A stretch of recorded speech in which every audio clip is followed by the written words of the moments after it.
시편 128편 1절로 6절까지의 말씀을 제가 봉독해 드리겠습니다. 여호와를 경외하며 그의 길을 걷는 자마다 복이 있도다. 내가 내 손이 수고한 대로 먹을 것이라. 내가 복되고 형통하리로다. 내 집 안방에 있는 내 아내는 결실한 포도나무 같으며 내 식탁에 둘러앉은 자식들은 어린 감람나무 같으리로다. 여호와를 경외하는 자는 이같이 복을 얻으리로다. 여호와께서 시온에게 내게 복을 주실지어다. 너는 평생에 예루살렘의 번영을 보며 내 자식의 자식을 볼지어다. 이스라엘에게 평강이 있을지로다. 아멘. 오늘 본문의 말씀은 행복한 가정 만들기라는 제목으로 함께 은혜를 나누기를 원합니다. 모든 행복은 가정에서 출발합니다. 하나님은 하나님의 형상대로 지음받은 우리가 하나님 안에서 행복한 삶을 살기 원하십니다. 그런 의미에서 우리가 행복하게 사는 것은 하나님의 뜻이며 하나님이 기뻐하시고 하나님께 영광을 돌리는 일입니다. 그러면 행복한 가정은 어떤 가정일까요? 바로 행복한 가정은 화목한 가정이라고 할 수 있습니다. 영국의 총리였던 마거렛 대처 여사는 일과 시간 후에 가정에 돌아와서 바구니를 들고 시장에 가서 가족의 음식에 올릴 생필품이나 음식을 또한 손수 차려주고 청소하고 또한 자녀들의 옷을 손수 기워 입혔다고 합니다. 바로 그녀는 가정의 화목을 바로 세웠던 지도자였던 것이죠. 옛말에 보면 자식이 효도하면 양친이 즐거워하고 가정이 화목하면 만사가 이루어진다라는 말이 있습니다. 또한 성경 잠언 17장 1절에서는 마른 떡 한 조각만 있고도 화목하는 것이 제육이 집에 가득하고도 다투는 것보다 나으니라 라고 했습니다. 이 가정의 행복이 얼마나 중요한지를 보여주는 말씀이라고 할 수 있습니다. 오늘 시편 128편의 말씀은 행복한 가정의 모습이 무엇인가를 명확하게 보여주고 있습니다. 이 시편은 두 개의 문단으로 이루어지고 있는데 1절과 4절은 하나님을 어떻게 경외할 것인지를 가르쳐주고 2절과 3절, 5절과 6절에서는 하나님을 경외할 때 하나님께로부터 주어지는 축복이 무엇인지를 우리에게 보여주고 있습니다. 쉽게 말하면 이 세상에 주신 가정의 가장 행복한 모습은 어떤 모습인가를 설명해 주고 있는 것이죠. 성경에서 말하는 행복한 가정은 어떤 가정일까요? 우리 본문을 통해서 한번 살펴보기를 원합니다. 첫째로 행복한 가정은 하나님을 주인으로 모시는 가정입니다. 우리 1절 말씀을 한번 읽어보겠습니다. 여호와를 경외하며 그의 길을 걷는 자마다 복이 있도다. 아멘. 시인은 제일 먼저 하나님을 경외하는 가정이 이 세상에서 가장 부러운 가정임을 알려줍니다. 그래서 여호와를 경외하다라고 하는 뜻은 무엇일까요? 이 경외하다라고 하는 말은 두려워하다라는 말을 가지고 있습니다. 그러면 왜 두려워하는 것일까요?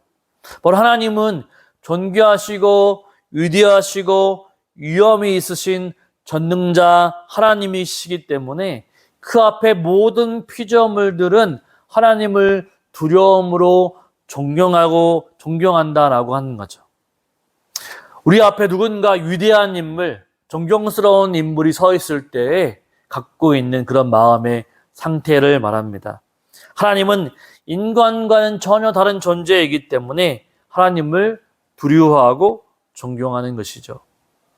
경외라고 하는 말은 두렵고 무서워한다는 의미만 있는 것은 아닙니다. 두려워할 뿐만 아니라 하나님을 존경해서 가까이 하고 싶다라는 의미도 포함되어 있습니다. 하나님은 권능을 가진 분이셔서 두렵지만 나를 사랑해 주시는 분이시기 때문에 그래서 그분께 가까이 가고 싶다라는 것이죠. 그분이 내 생명과 삶의 주인이시기 때문에 그분께 가까이 가서 그분을 뵙고 싶다라고 하는 마음이 우러러 나오는 거죠. 그래서 다윗은 이렇게 고백하고 있습니다. 시편 73편 28절에서는 하나님께 가까이함이 내게 복이라. 내가 주 여호와를 나의 피난처로 삼아 주의 모든 행적을 전파하리이다. 아멘. 하나님을 내 주인으로 모신 사람은 하나님께 조금 더 가까이 가려고 합니다. 삶의 목적이 세상에서의 성공과 부와 명예만 있는 것이 아니라 하나님을 더 많이 사랑하고 또한 그 사랑을 전파하는 데 초점이 맞춰져 있기 때문에 가까이 하고 싶은 것이죠. 우리가 추석 명절 연휴를 보내고 있습니다. 이 가족들과 함께 명절을 보내면서 이 부모님들의 소원이 있습니다. 기도의 제목이 있습니다. 부모님이 가장 원하는 기도의 제목은 무엇일까요? 자녀가 건강하게 잘 지내는 것, 자녀가 열심히 생활하는 것, 좋은 대학에 가는 것, 대기업에 취직하는 것, 아니면 결혼하는 것, 물론 이런 것들도 기도의 제목일 것입니다. 그러나 더 큰 기도의 제목이 있습니다. 무엇일까요? 그것은 바로 사랑하는 자녀가 또한 남편이 또한 아내가 바로 예수 그리스도를 영접하고 믿음 가운데 든든히 서가는 믿음이 있게 해달라는 것이죠. 믿음 가운데 서는 것이 가장 큰 기도의 제목입니다. 그렇습니다. 우리 가정 가운데 가장 큰 기도의 제목은 바로 무엇입니까? 온 가족이 하나님을 경외하고 믿음의 길을 함께 걷는 것이죠. 그것이 우리의 가장 큰 기도의 제목입니다. 여러분 행복한 가정이 되기를 원하십니까? 그렇다면 우리 가정이 하나님을 온전히 믿음으로 믿음의 길을 걸어가 하나님께 영광 돌릴 수 있는 가정, 하나님만 예배하는 가정, 하나님을 기쁘시게 하는 가정, 하나님만 높이는 가정이 될 수 있도록 기도하며 나아가시기를 주님의 이름으로 축원을 드립니다. 하나님을 주인으로 모시는 가정은 하나님을 두려워하고 하나님과 친밀한 관계를 가지기 때문에 바로 자연히 하나님의 말씀대로 삶을 살아가게 되어 있습니다. 1절의 말씀을 다시 한번 읽어보겠습니다. 여호와를 경외하며 그의 길을 걷는 자마다 복이 있도다. 하나님을 섬기며 경외하는 과정은 하나님의 말씀에 따라 살아가는 가정입니다. 아버지, 어머니를 공경하는 사람은 부모님의 말씀을 순종하며 살아갑니다. 하나님을 경외하는 가정도 마찬가지이죠. 하나님의 말씀에 순종하며 살아가는 것이 너무 자연스러운 행동입니다. 하나님께 순종하기 때문에 경건한 삶을 살아갈 수 있는 것이죠. 하나님과의 관계를 더욱 친밀하게 하는 데 힘을 쓰며 늘 말씀과 기도로 살아가는 것입니다. 경건한 생활을 해나가면서 그 신앙이 점점 성숙해가고 그 인격이 날마다 성장해 갑니다. 그래서 사도행전 10장 1절과 2절에 보면 이방인이었지만 하나님을 경외하는 고넬료라고 하는 사람을 이렇게 소개하고 있습니다. 이 가이사랴 고넬료라고 하는 사람이 있으니 이달랴라 부데라 하는 군대의 백부장이라. 그가 경건하여 온 집안과 더불어 하나님을 경외하며 백성을 많이 구제하고 하나님께 항상 기도하더니. 아멘. 고넬료는 이방인이었지만 온 가정이 하나님을 경외하였습니다. 하나님을 두려워하는 가정은 바로 올바른 삶을 살아가게 되어 있죠. 하나님만 잘 섬기는 가정이 아니라 하나님을 두려워하기 때문에 정직하고 의로운 삶을 살아가게 되어 있습니다. 그래서 백성들을 많이 구제하고 마음이 변하지 않도록 고넬료는 항상 하나님께 기도했다라고 얘기하고 있습니다.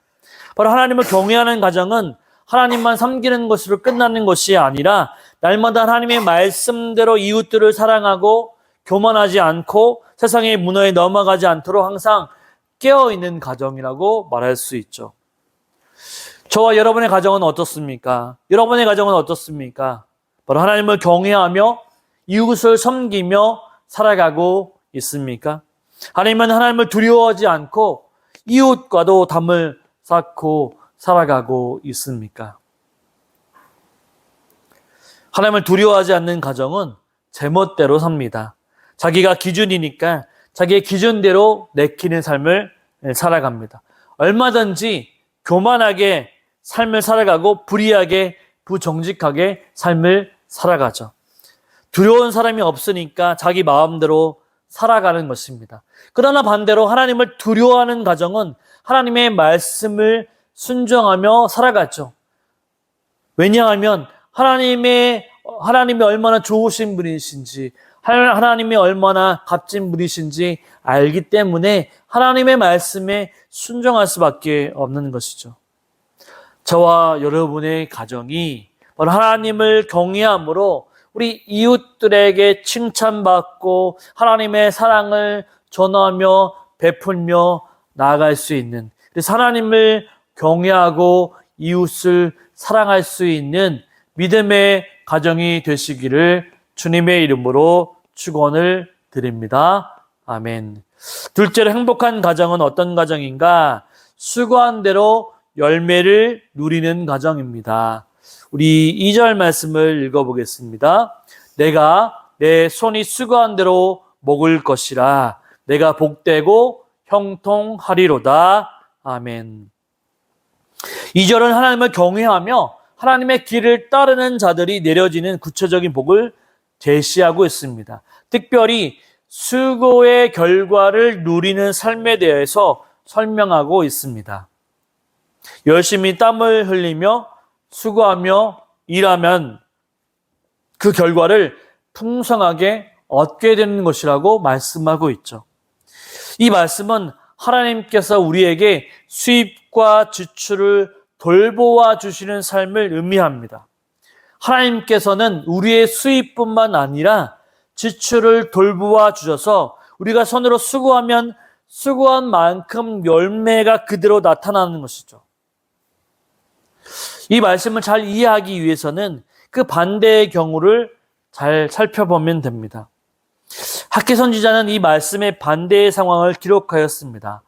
학개 1장 6절의 말씀을 보면 너희가 많이 뿌릴지라도 수확이 적으며 먹을지라도 배부르지 못하며 마실지라도 흡족하지 못하며 입어도 따뜻하지 못하며 일꾼이 삭슬 받아도 그것을 구멍 뚫어진 전대에 넣음이 되느니라. 아멘. 이 봉급을 받아도 구멍 뚫어진 통장과 전대에 넣는 것과 같이 수입은 많아도 다 빠져나가는 가정. 이 가정은 축복받은 가정이 아닙니다. 어떤 가정이 행복한 가정입니까? 수입이 많은 가정일까요? 주식에 투자했더니 1000배, 2000배 갑자기 돈을 몇십억 거머쥔 사람이 행복한 가정입니까? 부동산에 투자했더니 갑자기 1년에 2, 3억씩 올라서 앉아만 있어도 돈이 들어온 사람이 행복한 사람일까요? 또한 사업이 잘 되어서 수입이 지나치게 많아진 가정이 행복한 가정일까요? 성경은 아니라고 얘기하고 있습니다. 우리의 수입만 많으면 행복이 찾아올 것이라고 생각합니다. 내 봉급이 올라가면 올라갈수록 재산이 많이 모일 것이라고 생각합니다. 그러나 학개의 선지자는 수입의 많고 적음보다 더 중요한 것은 지출이라고 얘기합니다. 너희가 아무리 많이 벌어도 구멍난 전대에 돈을 넣음과 같이 될 수 있다라고 하나님은 말씀해 주시기 때문이죠. 사실 그렇지 않습니까? 여러분들도 많이 경험하셨을 것입니다. 죽으라고 벌긴 버는데 벌어놓고 사고가 나서 모든 것이 빠져나가 버린 경우도 많이 있습니다. 열심히 일하다가 병이 나서 병원비로 모든 것이 버는 만큼 빠져나가는 경우도 있습니다. 열심히 벌긴 버는데 이리저리 막지 못하고 빠져나가는 돈이 생기게 되는 것이죠. 바로 이것은 아름다운 가정이 아니요 행복한 가정도 아닙니다. 오히려 더 많은 불평이 있을 수 있습니다. 바로 돈을 벌기 위해서 모든 것을 다 포기하고 모든 노력에도 거듭했는데도 불구하고 바로 재물도 쌓이지 않고 행복도 찾아오지 않은 거죠. 하나님이 우리에게 주신 한 폭의 그림 같은 행복한 가정은 어떤 것일까요? 수입이 많지 않아도 괜찮습니다. 자기의 능력대로 일하는 대로 하나님께서 그 손을 축복해 주시는 거죠. 그래서 수고하면 수고한 대로 그 수고의 결과를 누리는 가정입니다. 횡재하지 않아도 좋습니다. 대박이 터지지 않아도 좋습니다. 그저 수고한 대로 결실이 있으면 행복한 가정이 바로 그런 가정이 아름다운 가정인 것이죠. 사람들이 좋아하는 그림 중에 프랑스 화가의 밀레의 만종이라고 하는 그림이 있습니다. 나중에 한번 인터넷에서 찾아보십시오. 끝없는 들판에 황혼의 들녘이 물들이고 있습니다. 온종일 수고의 땀을 흘리고 있는 노부부가 집으로 돌아갈 무렵 멀리서 그의 종소리가 울립니다. 이 모든 일을 끝낸 노부부가 종소리를 들으면서 아버지 하나님께 조용히 기도하는 모습. 이 하루 종일 땀을 흘리며 수고를 다한 후에 수고에 대한 결실을 맺게 해준 하나님 앞에 감사하는 기도를 드리고 있는 그 모습. 얼마나 아름답습니까? 그 가정은 얼마나 행복할까요? 바로 밀레는 이것을 깨달았을 것입니다. 그 가정은 다른 가정이 아니라 수고의 열매를 누리는 가정이라고 말할 수 있습니다. 행복한 가정을 갖기 원하십니까? 그렇다면 하나님께서 이 문제를 놓고 기도하시기 바랍니다. 여러분 스스로 가정을 세울 수 있다고 생각해서 열심히 돈을 버는 데만 정신을 쏟는 것이 아니라 아버지 하나님, 제가 아버지께서 정해주신 시간 또한 또 열심히 일한 그 육체로 인해서 일을 했습니다. 저는 많은 것을 원치 않습니다. 그러나 제가 수고한 만큼의 열매를 저희에게 허락하여 주옵소서라고, 하나님 수고한 만큼 우리에게 결과의 값을 주시옵소서라고 하나님께 기도하시기 바랍니다. 지나친 욕심을 버리십시오. 하나님이 내게 능력을 주신 그만큼 내가 일을 하면 그 열매가 나에게 돌아옵니다. 그 가정은 행복한 가정이죠. 하나님이 이 땅에 주시고자 하시는 축복의 가정인 줄 믿습니다. 수입이 많고 적음의 문제가 아닙니다. 하나님이 이 땅 가운데 주신 아름다운 가정의 특징은 수고의 열매를 수고한 대로 누리는 가정인 줄 믿으시길 바랍니다. 3절의 말씀을 한번 읽어보겠습니다. 내 집 안방에 있는 내 아내는 결실한 포도나무 같으며 내 식탁에 둘러앉은 자식들은 어린 감람나무 같으리로다. 아멘. 셋째로 행복한 가정 만들기 세 번째는 건강한 가족의 관계를 갖는 가정입니다. 행복한 가정의 두 모습을 두 가지 비유를 통해서 설명해 주고 있습니다. 하나는 결실한 포도나무요, 또 하나는 어린 감람나무입니다. 이 결실한 포도나무는 누구를 빗대어 설명하는 것일까요? 바로 아내입니다. 이 아내가 결실한 포도나무 같이 된 가정은 바로 행복한 가정이라고 얘기하고 있습니다. 왜 아내를 포도나무에 비유했을까요? 여러분, 이 가을철에 풍성한 가을에 우리가 포도를 먹잖아요. 포도나무의 특징이 무엇일까요? 포도의 열매는 굉장히 탐스럽고 아름답습니다. 포도나무에 주렁주렁 열린 포도나무를 보셨나요? 너무나 아름답고 또 큰 열매가 있어서 보기에도 너무 좋죠. 그런데 포도나무의 특징은 줄기는 볼품이 없다라고 하는 거죠. 나무 자체는 볼품이 없고 가지도 굉장히 가늡니다. 그런데 거기에서 아름다운 열매들이 주렁주렁 열리는 것들을 보게 되죠. 하나님이 왜 포도나무에 안내를 비유했는가를 알기 위해서는 포도나무의 특징을 잘 알 필요가 있습니다. 이 포도나무의 열매는 굉장히 아름답지만 다른 사람의 도움이 없이는 열매를 맺을 수 없는 특징을 가지고 있습니다. 누군가를 의지해야 하죠. 혼자 가지를 쭉 올라가서 포도를 주렁주렁 맺은 포도나무는 없습니다. 뭔가 타고 올라가야 한다라고 하는 거죠. 나무, 또한 기둥, 담벼락 등을 타고 올라가야 합니다. 그리고 해마다 가지를 쳐 주어야 하죠.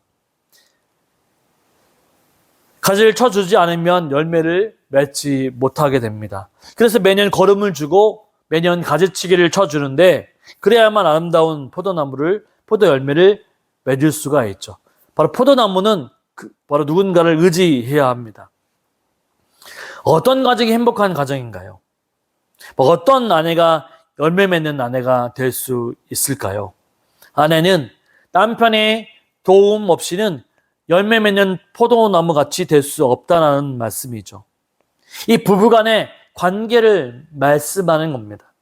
하나님이 말씀하신 하나님의 축복을 받는 가정이 되기 위해서는 남편이 아내를 잘 섬겨주어야 한다라고 하는 거죠. 예전에 이런 말이 있죠. 여자는 남자하기 나름이다 라는 말이 있죠. 이 말이 무슨 뜻일까요? 여자는 남편이 어떻게 섬기고 사랑해 주느냐에 따라서 완전히 달라진다라는 것이죠. 누군가는 한쪽만 섬기고 사랑하는 것이 아니라 부부가 함께 섬겨주고 사랑하게 될 때에 행복한 가정을 누리게 될 수 있습니다. 어떻게 아내가 아름다운 결실을 맺을 수 있을까요? 바로 남편의 도움을 전제로 하는 거죠. 포도나무가 아름다운 열매를 맺었습니다. 그러면 그 혜택이 누구에게 돌아갈까요? 결국 남편과 가족 모두에게 돌아가는 것이죠. 아내가 행복하면 그 집안에는 행복이 넘치게 되어 있습니다. 그런데 반대로 아내가 속성해하고 있다고 생각해 보십시오. 네, 어떻습니까? 어떻게 될까요?